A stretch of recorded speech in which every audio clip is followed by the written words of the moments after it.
Hello everyone, जय हिंद। तो आप सभी का स्वागत है इस वीडियो में। तो वीडियो में बात करेंगे कि एनडीए क्या है। बहुत सारे बच्चों का डाउट रहता है कि अगर हमने 12th कर लिया है या 12th में अपेयरिंग है तो हम एनडीए का एग्जाम दे सकते हैं या नहीं दे सकते। तो क्या होता है एनडीए, पूरी जानकारी इस वीडियो में मिलने वाली है। साथ ही एलिजिबिलिटी क्या होती है, एग्जाम पैटर्न क्या होता है और सैलरी क्या होती है। तो इन सभी फैक्टर को ध्यान में रखते हुए हम इस वीडियो को कंटिन्यू करते हैं। तो सबसे पहले बात करते हैं कि एनडीए क्या है। अगर प्यारे बच्चे एनडीए की फुल फॉर्म की बात करता हूं तो नेशनल डिफेंस एकेडमी, यानी कि जो नेशनल डिफेंस एकेडमी, राष्ट्रीय रक्षा अकादमी इसकी फुल फॉर्म होती है। ये एक्चुअल में क्या है, तो अगर इसकी बात करें तो यह है इंडियन आर्म फोर्सेस, यानी कि जो भारतीय सेनाएं होती हैं, भारतीय सशस्त्र सेना होती हैं, जिसमें इंडियन नेवी, इंडियन एयरफोर्स और इंडियन आर्मी होती है। इनका क्या होता है, एक joint defence service training institute है। यानी कि एनडीए एक इंस्टीट्यूट है जहां पर, ठीक है, जो बच्चे एयरफोर्स जाना चाहते हैं, एनडीए मतलब एयरफोर्स जाना चाहते हैं, आर्मी में जाना चाहते हैं या फिर इंडियन नेवी में जाना चाहते हैं एज ए ऑफिसर के लिए, तो वहां पर उनकी ट्रेनिंग होती है। यहां पर तीनों सेवाओं, यानी कि थल सेना के लिए, नौसेना के लिए और वायुसेना के लिए कैडेटों को उनसे संबंधित सेवाएं अकादमी में जाने के लिए एक साथ प्रशिक्षित किया जाता है, प्री कमीशन ट्रेनिंग किया जाता है। तो एनडीए में एक इंस्टीट्यूट हुआ जहां पर तैयारी कराई जाती है। अगर वो एनडीए में जाना, मतलब एयरफोर्स में जाना चाहता है, नेवी में जाना चाहता है या फिर एयरफोर्स में एज ए ऑफिसर रैंक पे जाना चाहता है। पर एनडीए में जाने के लिए, वहां तक जाने के लिए क्या क्या चीजें होनी चाहिए, तो उसके लिए बात करते हैं कि एलिजिबिलिटी क्या है, कि अगर एनडीए के इंस्टीट्यूट में जाना है तो हमें क्या करना पड़ेगा।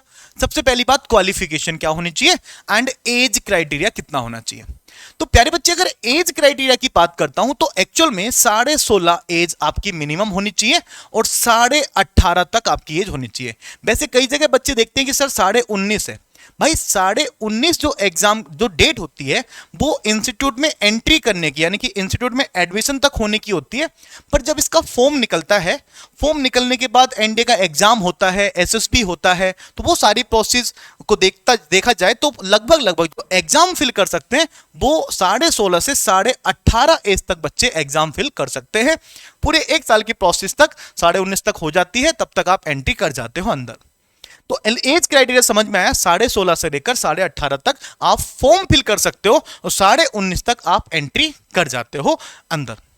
वहीं पर क्वालिफिकेशन की बात करें, या तो आपके पास 12th आप अपेयरिंग हो या फिर आप 12th पास हो, या तो 12th अपेयरिंग हो या फिर 12th पास हो। और इसमें कोई क्राइटेरिया नहीं है सब्जेक्ट का कि आपके पास मैथ्स होना कंपलसरी है, ऐसा नहीं है, ठीक है ना। मैथ्स नहीं है, आप आर्ट साइड वाले स्टूडेंट है, तब भी आप अप्लाई कर सकते हो एनडीए के लिए।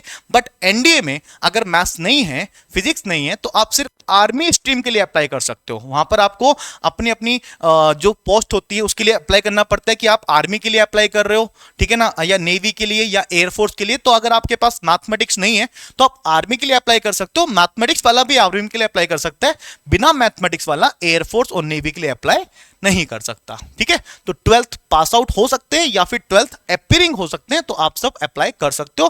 तो ये इसकी क्वालिफिकेशन हो गई। वहीं पर एग्जाम पैटर्न की बात करते हैं तो सबसे पहले जैसे फॉर्म भरा जाता है, फॉर्म भरने के बाद सबसे पहले एक एग्जाम होता है, रिटन एग्जाम। उस रिटन एग्जाम में सबसे पहला पेपर जो होता है मैथमेटिक्स का होता है, और इस मैथमेटिक्स के पेपर में आपसे 120 क्वेश्चंस पूछे जाते हैं, ठीक है। 120 क्वेश्चन पूछे जाते हैं, हर एक क्वेश्चन आपका 2.5 मार्क्स का होता है, ठीक है। टोटल मिला के यहां पर 300 मार्क्स का आपका पेपर होता है, पहला पेपर। इसमें अगर 120 क्वेश्चन है तो कहां से पूछे जाते हैं, कहीं ना कहीं क्लास 11th एंड 12th को मद्देनजर रखते हुए क्लास 11th एंड 12th का मैथमेटिक्स के जो क्वेश्चन होते हैं वही यहां पर पूछे जाते हैं, ठीक है।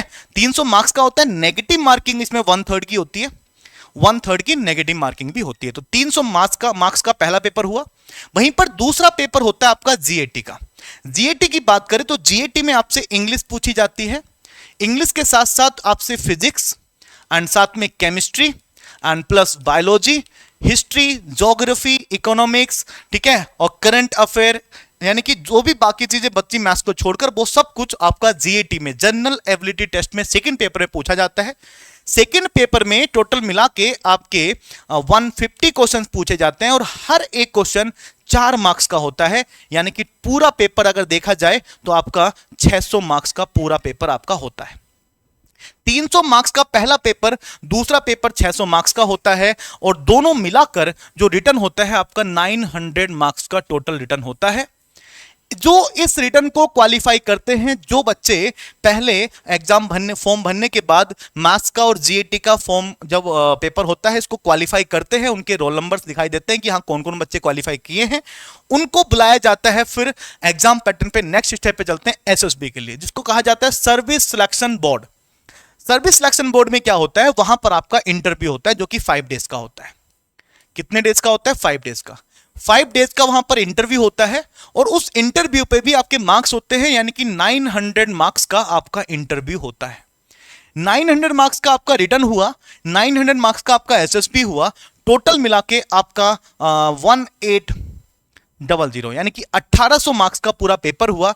इस 1800 मार्क्स में से अप्रोक्सीमेट 700 के अप्रोक्स, 700 प्लस 700 माइनस ऐसे करके होता है, 700 प्लस 20 कर सकते हैं, 700 माइनस 20 के अप्रोक्सीमेट आपकी कट ऑफ जाती है।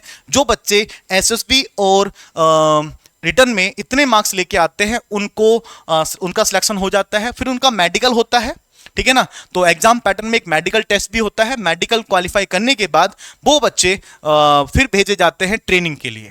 अब ट्रेनिंग के लिए कहां भेजा जाता है? ट्रेनिंग तीनों की कहां होती है? एनडीए में होती है, ठीक है ना। एनडीए बोले तो नेशनल डिफेंस एकेडमी, जो कहां पर है? जो आपका खड़कवासला में है। खड़कवासला पुणे में स्थित है। तो वहां पर अगर आपकी प्रेफरेंस आर्मी है, नेवी है, एयरफोर्स है, तीनों की, वहीं पर आपको 3 साल की ट्रेनिंग दी जाती है। और ट्रेनिंग ही नहीं, ट्रेनिंग के साथ साथ 3 साल तक आपको ग्रेजुएशन भी कराया जाता है। और जो ग्रेजुएशन होता है वो जेएनयू यानी कि जवाहर नवोदय यूनिवर्सिटी दिल्ली से आपकी डिग्री मिलती है, ठीक है। तो यहां से आपको ग्रेजुएशन कराया जाता है 3 साल का खड़कवासला में। आपकी प्रेफरेंस कुछ भी हो सकती है, तीनों एक साथ ट्रेनिंग करते हैं।